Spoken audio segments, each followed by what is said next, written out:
दोस्तों फिर एक बार हम लेकर हाजिर हो गए आपके लिए एक नया FLP जो कि खेसारी लाल जी का गाना हुआ है, गाया हुआ गाना है। और गाने का नाम कुछ इस तरह है, भोजी होली में घाव हो जाई। बहुत ही प्यारा नीमन गाना है। तो आज सबको मैं आज ये FLP दे रहा हूँ जो कि बहुत मस्त है। आपको थोड़ा सा मैं सुना के दिखा दे रहा हूँ।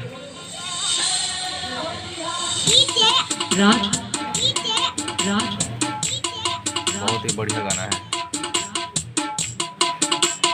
एक नंबर का।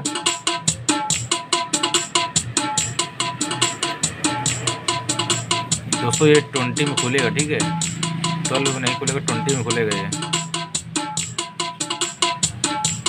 अब जितने भी मिलेंगे सारे 20 के मिलेगा। अगर आपके पास नहीं है सॉफ्टवेयर तो मुझसे बताइए, मैं आपको दे दूंगा फुल वर्जन।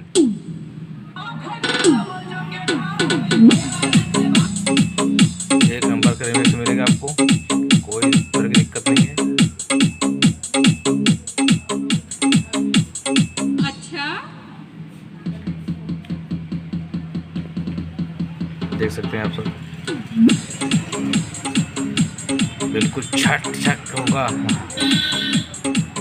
आप लोग हमसे जुड़े रहेंगे तो आपको रोज मिलेंगे FLP, वो भी फ्री में, कोई पेड नहीं, बिल्कुल फ्री में ले जाओ मेरी तरफ से। और डालो नाम बजाओ।